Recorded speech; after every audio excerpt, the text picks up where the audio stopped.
Like, you can not care about anything I've just said as long as it sets your soul on fire. Bring it into the room because they want their souls set on fire too.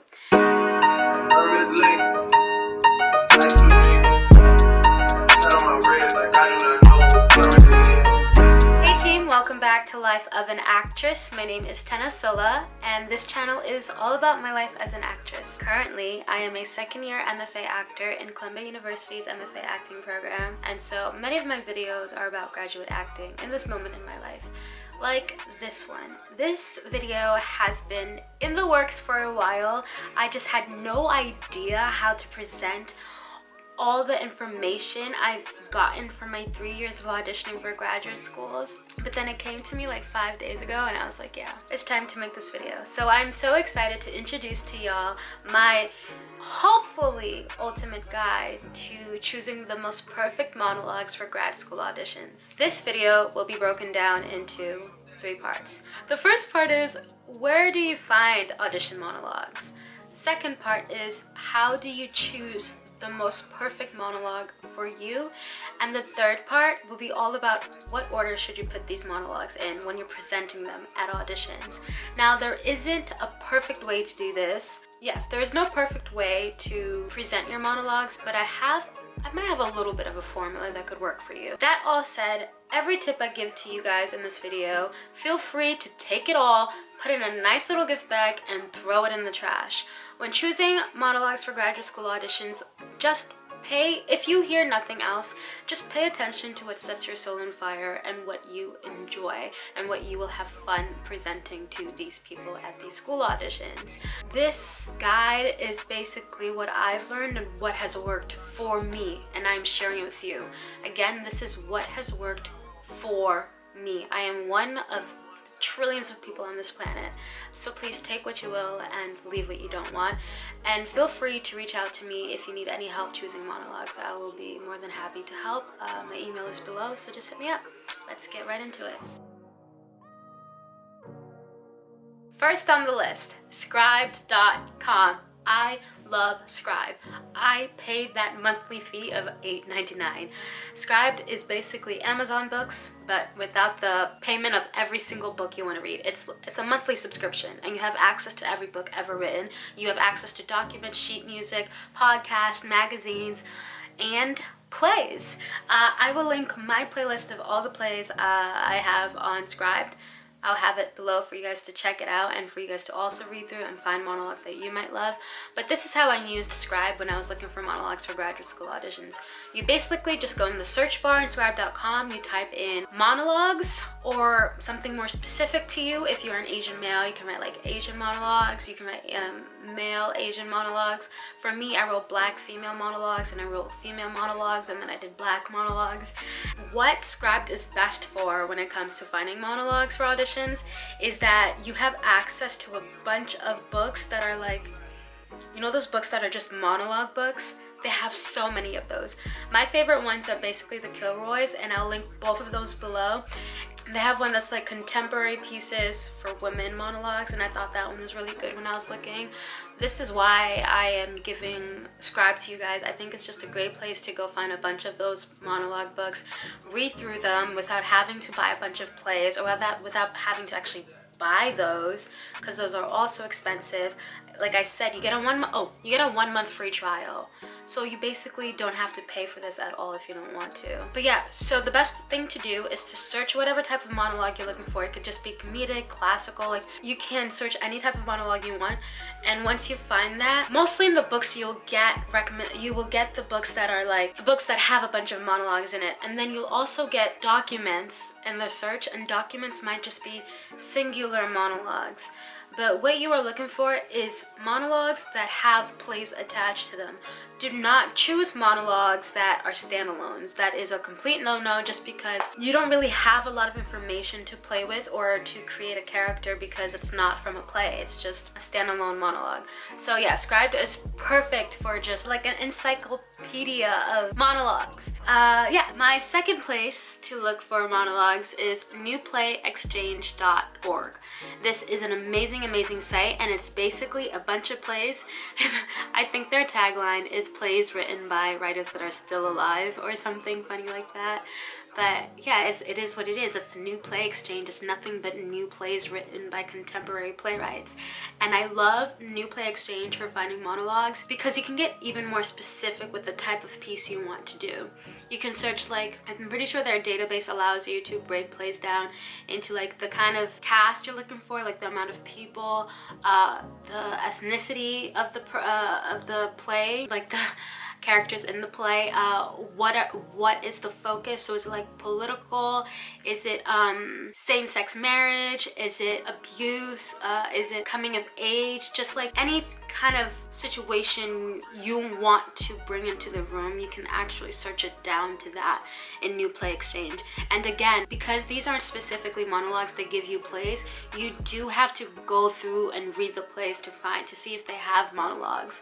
But after you do that initial search on new play exchange and you find plays that you feel like might have characters you could play in them, just start opening them all up and like just going to the character, write down the character pages of each play and be like,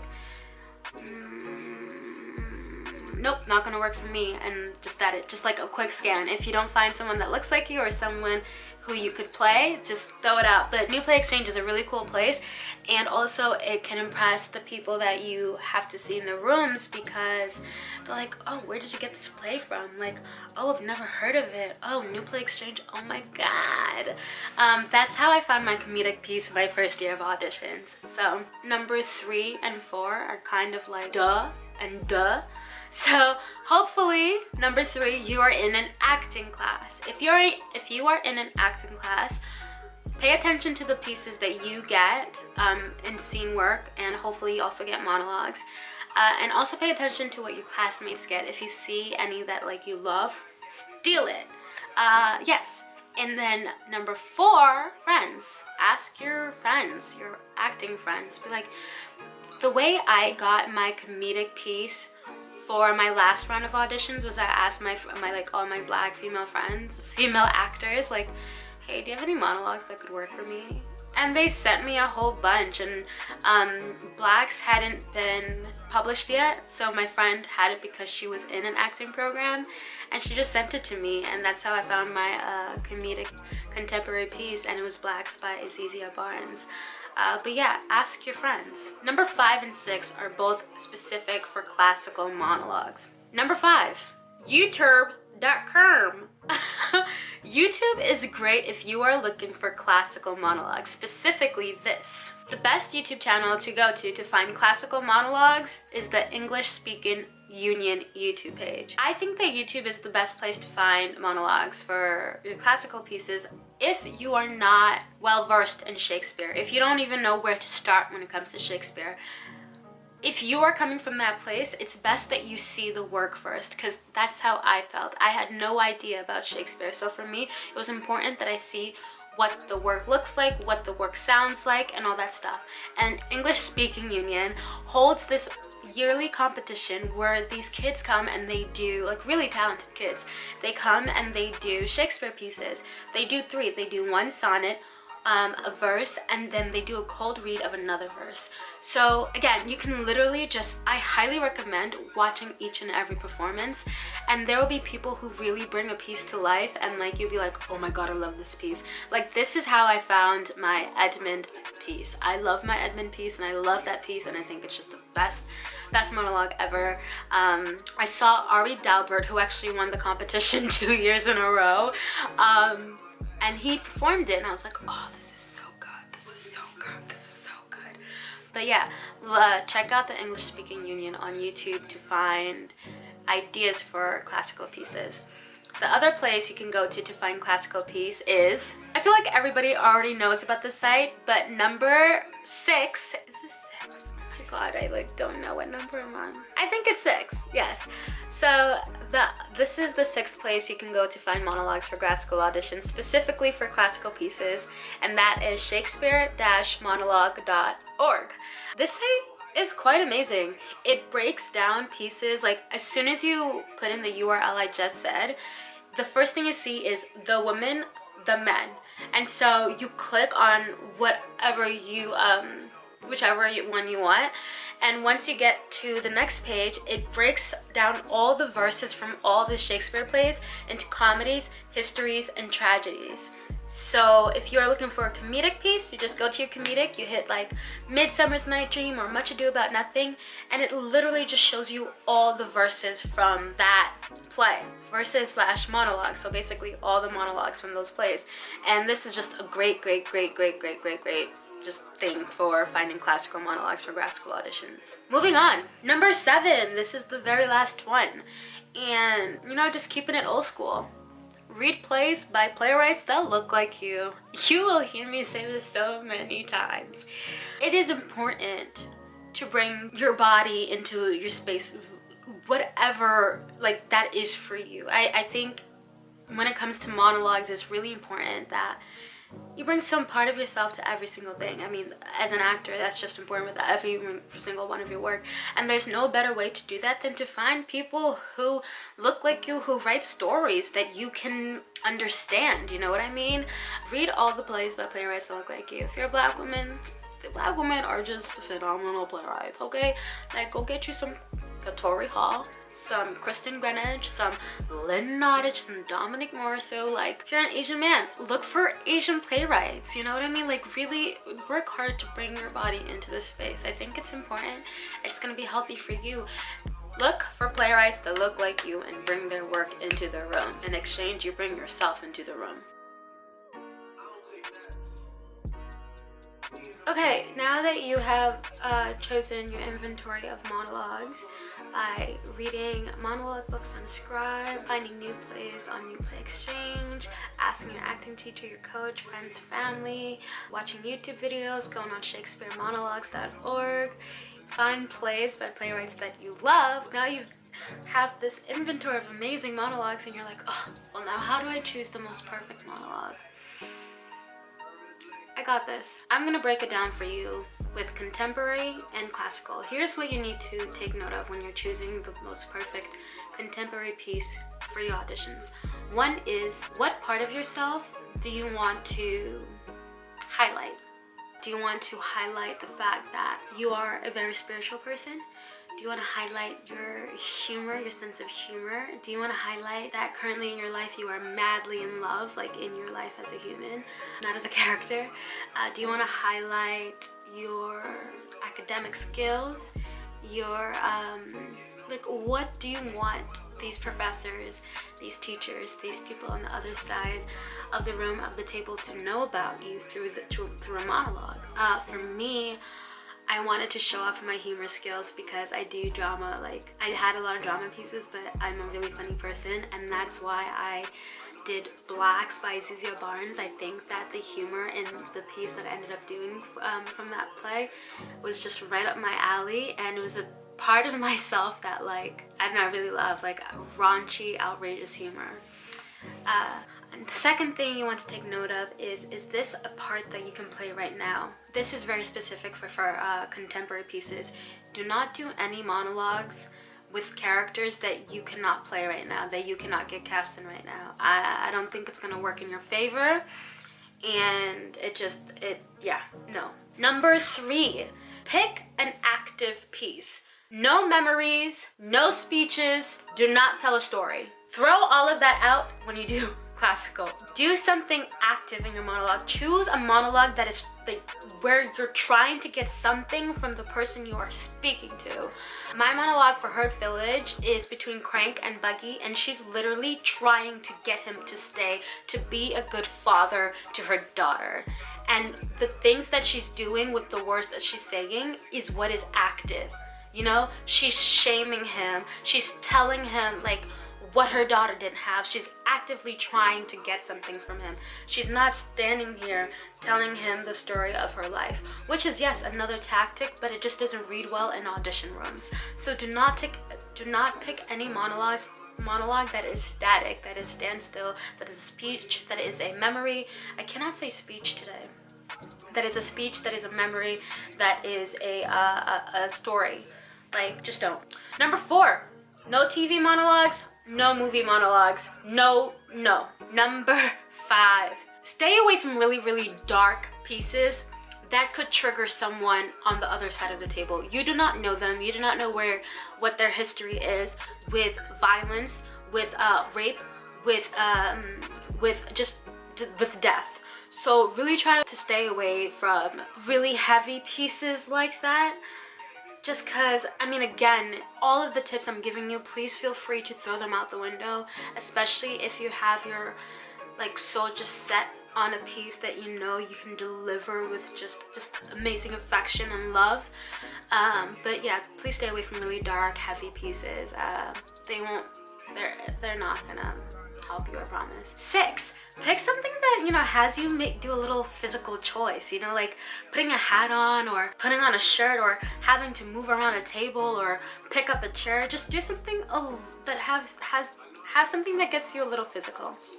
My overall tips for this part of how to choose a monologue is it's okay to do a monologue you've had since 1994. If it works for you, it works for you. It doesn't matter. If it sets your soul on fire, please bring it into the room. Like, you can not care about anything I've just said. As long as it sets your soul on fire, bring it into the room, because they want their souls set on fire too.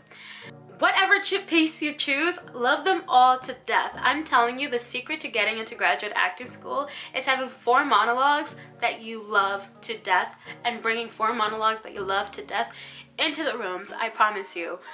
Not 3 of the 4, not 2 of the 4, but 4 of the 4. Find 4 pieces that you like love. When it comes to classical, do not pay attention to whether you can play the characters or not. Pay attention to the words that are said on the page. Pay attention to what they can help you express about yourself. With classical pieces, a lot is just like thrown out the window. Basically, it's just whatever piece you love, seriously. So I guess the first tip in a better wording when it comes to choosing classical pieces is don't worry about who you can't play or who you can play. Just worry about the words and what they do for you. Number 2 is choose verses over prose. Some school will basically tell you this straight up, but don't choose prose and just stick to verses. And tip number 3, just stay with Shakespeare. I know that people say that it's not the only classical, but honestly, when it comes to grad school auditions, just stay with Shakespeare. Like, you can be fancy if you want, if you find something else, but I'm telling you, just stay with Shakespeare. I forgot to mention one more tip for choosing a classical piece. Do it all.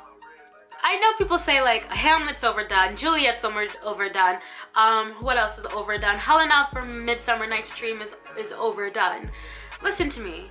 If you love a piece, especially when it comes to classical, if there are 360 Juliets in that audition room that day, you will be 361. You bring in any piece that you love when it comes to classical pieces. Do not worry about being overdone. So those are officially my tips on choosing contemporary and classical monologues for your MFA acting auditions. Before we get to our final part, I wanted to make a clarification between comedic and dramatic pieces.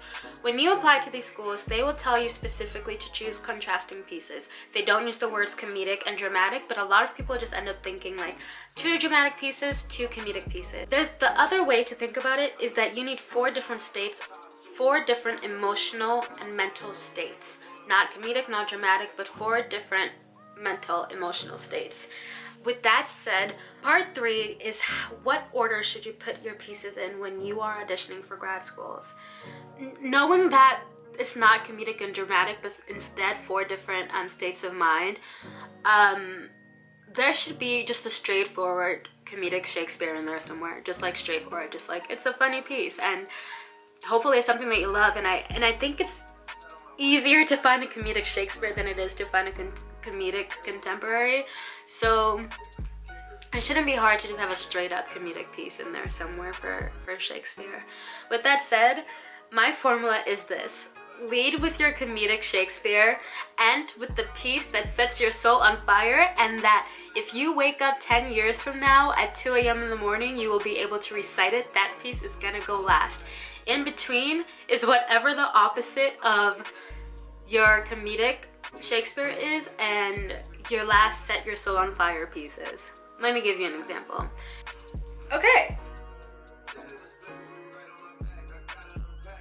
So Surprise! These were the 4 pieces I did my last year of grad school, and this was the order that I had them in. So my leading piece was Phoebe from As You Like It, and it was, I would not be that executioner, I fly thee, for I would not injure thee.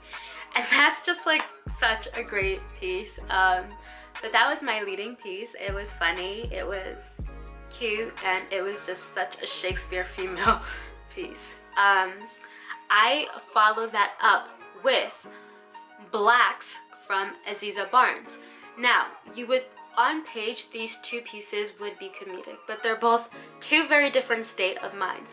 My first piece is a comedic piece from Shakespeare, and it was basically telling a guy to back off and stop following you around and stop loving you, because you do not love them. The second piece is a girl pissed off because she found some extra fried chicken in her man's apartment, and she found out that he was cheating on her with a girl who has bad weave, and she is telling her friends. Both very different state of minds. I mean, both very annoyed, but I think one is way more angry than the other. I followed that up with Phoebe from Julius Caesar. In the comedic dramatic scale, it would be dramatic. And finally, I closed it off with my Soul on Fire piece, which was Fayola from Nollywood Dreams. And that was like, I gave you everything and you took it all from me. I'm so bad at this. I'm so nervous. I've also filmed this like 3 times, guys, 3 times. My camera has died like 65 times, so I'm like freaking out right now. But yeah, that was the order of my pieces, and that is the formula for putting your pieces in order, or at least my formula, and that is your comedic Shakespeare. You close it off with your Soul on Fire piece, and then in between, just do the opposite of these 2 pieces. Even if these 2 are similar, like whatever, just do the opposite of these 2 pieces. Guys, we have made it to the end. There will definitely be more parts to this. I plan on getting more videos out because I know audition season is well underway, and this video is so late. You know, I know a lot of auditions are virtual this year, so I am wishing you guys so much luck with that, and I'll do my best to offer up tips for the next month or so that you guys can have something to just go back on. Thank you so much for watching my video, team. I'm sorry if I was like slurring, and I slur a lot in my videos. I'm trying to be more articulate with my words. So thank you for just even like getting through those. I'm so lazy with my tongue, so lazy. But yeah, thank you for watching. I post every Tuesday at 2 p.m. and sometimes on Fridays at 2 p.m. Please comment, like, and subscribe, and turn on the notification button. Thank you so much for watching. Bye.